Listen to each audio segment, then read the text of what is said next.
ជំនួសមកឲ្យរាជរដ្ឋាភិបាលនិងប្រជាជនកម្ពុជាខ្ញុំសូមស្វាគមន៍អាដាមស៊ីជីនពីងប្រធានាធិបតីនៃសាធារណរដ្ឋប្រជាមានិតចិនក្នុងដំណើរបំពេញទស្សនកិច្ចផ្លូវរដ្ឋនៅប្រជាណាចក្រកម្ពុជាទស្សនកិច្ចនេះស្ដែងឲ្យឃើញនូវសារៈសំខាន់និងភាពរឹងមាំនៃទំនាក់ទំនងកម្ពុជាចិនមិត្តភាពកម្ពុជាចិនជាមិត្តភាពប្រវត្តិសាស្ត្រនិងយូរអង្វែងប្រទេសយើងទាំងពីរពង្រឹងនិងពង្រីកឥតឈប់ឈរនៅទំនាក់ទំនងនិងកិច្ចសហប្រតិបត្តិការលើគ្រប់វិស័យក្នុងអំឡុងពេល67ឆ្នាំចុងក្រោយនេះដែលចាប់ផ្ដើមនៅជំនាន់សម្ដេចព្រះបរមរតនកោដ្ឋនរោត្តមសីហនុ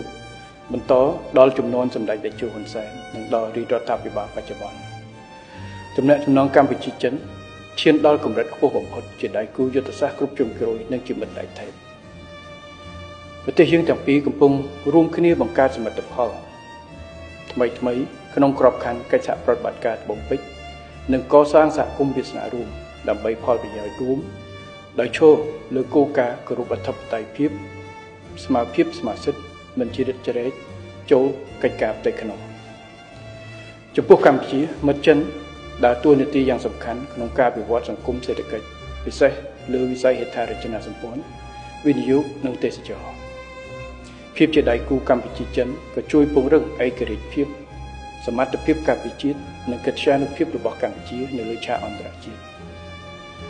ខ្ញុំរីករាយនឹងជួបពិភាក្សាជាមួយអាដាមដើម្បីដាក់ចេញនូវទិសដៅបន្តនៃកិច្ចសហប្រតិបត្តិការកម្ពុជាចិនសម្ដៅសម្រេចបាននូវឧត្តមប្រយោជន៍រួមជូនជាតិនិងប្រជាជនយើងទាំងពីរ